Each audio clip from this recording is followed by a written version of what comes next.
I say, a momentous occasion for us as an airline that we basically stepped up to the club of the big boys and big girls, if it were. Thank you. I hope I answered. Yeah, maybe a quick follow-up from my friend's comment, because this is the beginning of a very long journey for RwandAir. And the question will be, of course, and I'm sure many people asking, what is the long-term relationship between RwandAir and Airbus? Are we going to see more deals being signed, more aircrafts coming in? I know we already have about 4 aircrafts in the pipeline. So, but going forward, what is it that is going to happen between RwandAir and Airbus? I mean, who say that? There's the Chinese who say that a journey of 100 or 1,000 kilometers always starts with the first step. This is just the first step. And I can tell you that even as we sit here for the delivery of the first 2, we're already talking to our partners for more exciting deals that will sooner than later be announced to all of us to get to know. So this is the beginning, and the relationship, I can tell you, is already strong. I mean, we first wide-body customer from that part of Africa, Central East Africa, direct customer. I mean, others fly Airbus products, but through other hands. And so for us, it is very important. I think Hadi will say it on behalf of Airbus. I think the feeling is mutual here, that we have come directly to them. We are not going through other parties into Airbus. And then we're not even talking about second-hand products. We're talking about brand new products. So that has been the way we want to do business. As a very young airline, we wouldn't want to be throwing products that are inferior to competition. And I think the journey we began about 2011 when we started delivering planes out of the US. And my friend Wolfgang knows this because we've been together through this journey.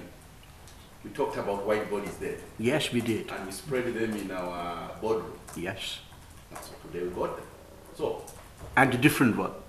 Yes. You know, a different one. Well, different one. That's the saying, that it's only fools that don't change their mind. That's true. And one thing that we are not at RwandAir is that we are not fools. Thank you. Thank you. Where are you going to deploy the new aircraft? And what are the new routes that you are going to open to Europe and Asia? And when are you going to take delivery of the second A330? Thank you very much. I think a few days from today, target is I think by the 8th, after all the certifications are done. This aircraft that we deliver today will be flying on its maiden commercial flight into Dubai. I can imagine the excitement that will be with our passengers. But beyond that, we still have, as an immediate destination, Bombay in India. But then we are also working with the authorities in Europe to start flying into London and probably into France. So as soon as those authorities issue us with the permits and everything required, we'll be there as soon as possible. The second aircraft is due for delivery in November. The date is to be confirmed, but definitely going by what Airbus is good at. I mean, we knew more than a year ago that we were delivering this aircraft in September, and today it's in September. So I have no doubt that the November delivery will also happen when it has to happen, but in November. So then that will give us opportunities probably with the 2. Now with 1, it's not easy to start doing multiple destinations, long distance destinations. We can only, upgrade the Dubai route, which has been suffering with the narrow body, bags issue, cargo issue. It's going to come in handy. Thank you. Mr. Mirenge, first, congratulations to you, to the airline, to everyone there. I remember when you told us several years ago that RwandAir once was a virtual airline. Today you are very close to double-digit fleet numbers. You mentioned one first, the Airbus A330 for Eastern Africa, but you should mention another first, which is a first for the entire African continent, which is a premium economy class, which is actually beating some of the competitors flying economy privilege into Kigali with 4 seats in the middle, you only have 3. So congratulations on that. Thank you very much. My question is, what does it mean for Rwanda in terms of trade, in terms of tourism, in terms of supporting the MICE facilities which the government has created with a new convention center, with the new hotels? What does it mean for Rwanda that RwandAir as national airline is now introducing wide bodies, and not just 2 but potentially more, and looking at a very substantial expansion of the network beyond the African continent? Very good. Thank you very much, Dr. Ofta, and thank you for those comments. One, there's no doubt that, first of all, the government of Rwanda has been very visionary in the way they manage the affairs of the nation. One, the creation of RwandAir 6-7 years ago was all meant to position the country as a MICE hub. And I mean, if you've been to Rwanda of late, you'll find that progressively the government has built up a lot of capacity in terms of room, first-class hotels, the city structure. Everything is all built around MICE or economic hub, financial hub, ICT hub, and all that require very good connectivity into the country. So RwandAir has been doing that. I mean, if you look at our growth, if you look at ever since we started growing, how many other airlines have flocked into Kigali as a sign of confidence in the destination, is already working to what we are seeing, all these big conferences, investment conferences that are happening in Kigali. So us moving to the wide bodies adds capacity that has always lacked, especially from our case. One, Rwanda is positioning itself as a perishable exporter. There wasn't any outlet out of Kigali. Some of the imports that are high value that need to come into the country would have to go through multiple destinations before reaching Kigali. All that is going to be reduced in terms of time and cost and efficiency for as soon as we start flying into Europe, as soon as we start flying into Dubai, as soon as we start flying into the Far East, all that will be cut short and efficiency will be increased. That is all contributing to the country. But again, if you come to the tourism side of things, I mean, our decision to basically prioritize Europe is because we know a country like Britain ranks number 2 in terms of tourism contributors to the economy of Rwanda, and high-end tourism. So this is part of being where our tourists are, being where our investors come from. I mean, London is a great investment destination, same with Paris. So to be there, we're basically positioning ourselves and taking people to Rwanda without them having to go through multiple destinations, with all the inconveniences that come with it.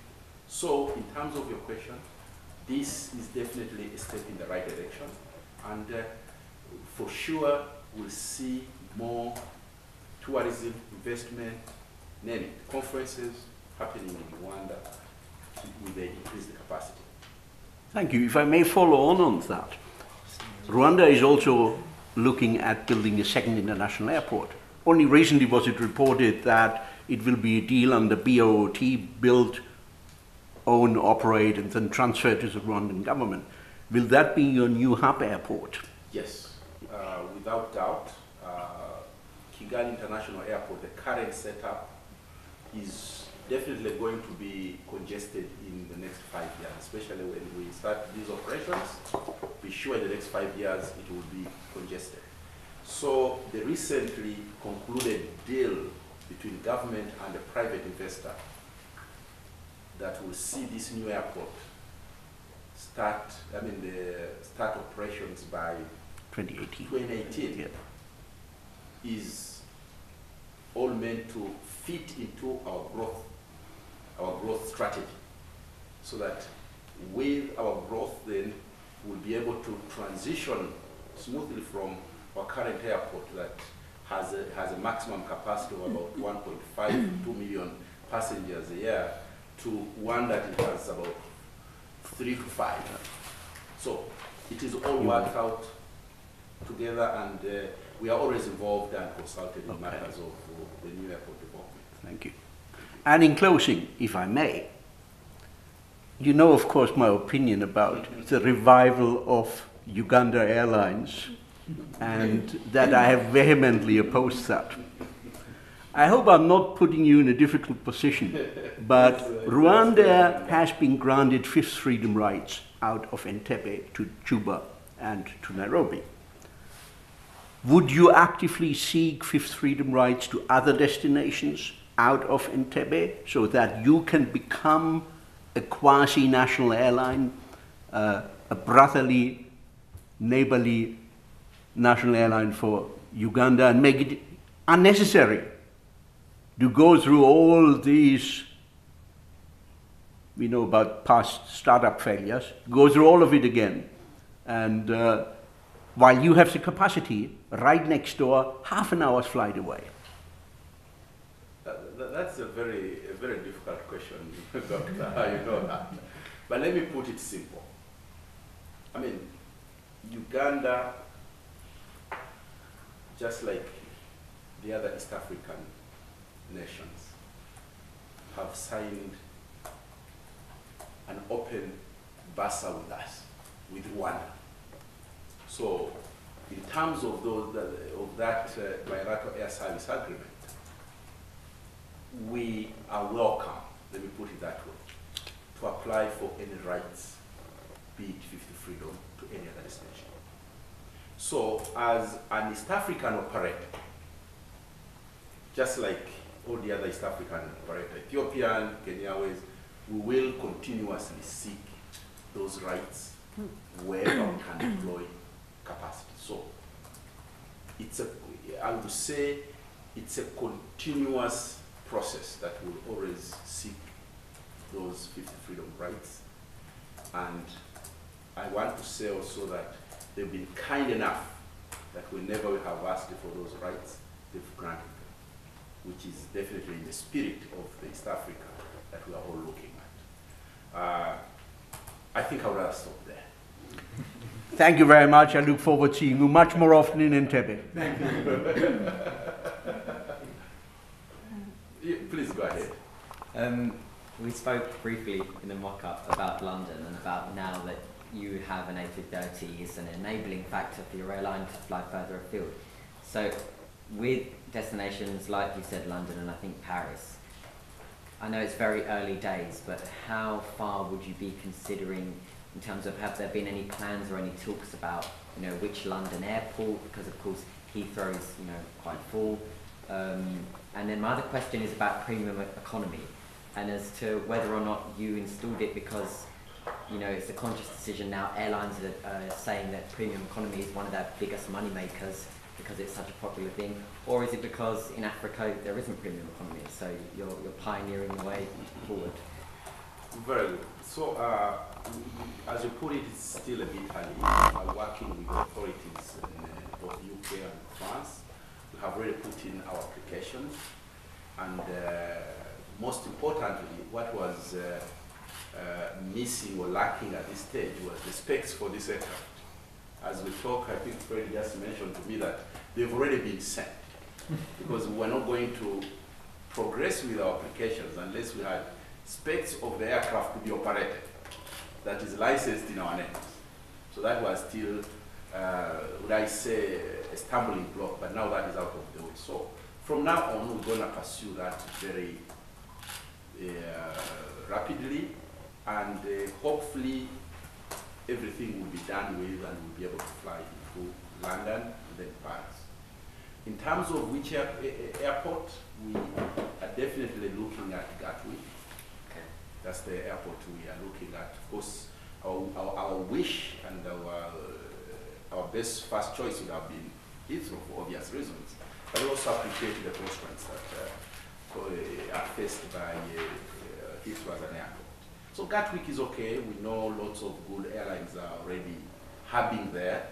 So it will work with us. We'll work out some interlines, code shares that can always carry our passengers beyond London, and then Paris. In terms of the premium economy, we've always been conscious that, you know, in terms of the proposition we give to our customers, you know, we need to satisfy all the segments. You'll have a lot of would be high yield economy customers that would rather stay in a place that is more private, more comfortable, with a good curtain drawn around them, and instead of staying in economy which has a bit of numbers, and yet they're at a place where they're probably not prepared to pay for a full business class fare. So that segment has always been ill-treated, I would say. So we're coming in with that, and why not? We thought about it. It's, I mean, every airline, I mean, especially for an airline like ours, still young in the business, we always want to look for a niche somewhere, something that not everyone around us is providing. So, and I mean, we came in with that. We were among the very first to introduce a business class product on our turboprops, Q400s, and now everybody else is doing it. But so we always move a step ahead, and I'm happy when we were doing the mock-ups, I could see that the premium economy thing is like our friends at Airbus are really trying to sell it.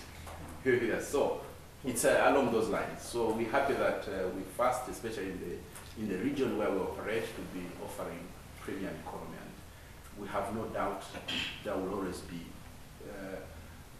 good, high-yielding passengers that will be interested. Thank you. Go on. Thank you very much. My name is Emmanuel.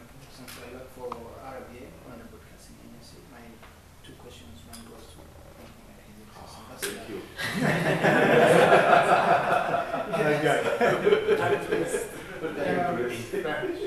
Well, you can see it. But I'm going to ask in English. You understand English, or you're going to respond in French? Okay. I just wanted to see, to hear you talking about the implication of this acquiring this facility, in terms of easing or helping you to do your job, linking these two countries. That's the. I just wanted to hear from you. And then from the Airbus, I heard Mr. Mirenge talking about the good, how good it is to working with Airbus. But I just want to hear you. How good is it to work with your client?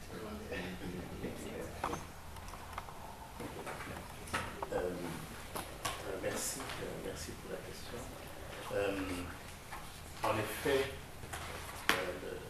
cette action qui nous réunit aujourd'hui ici va énormément faciliter mon job, comme vous l'avez dit. le Rwanda mène une politique d'ouverture politique à l'extérieur, d'ouverture en termes d'affaires également. Le fait déjà de choisir Airbus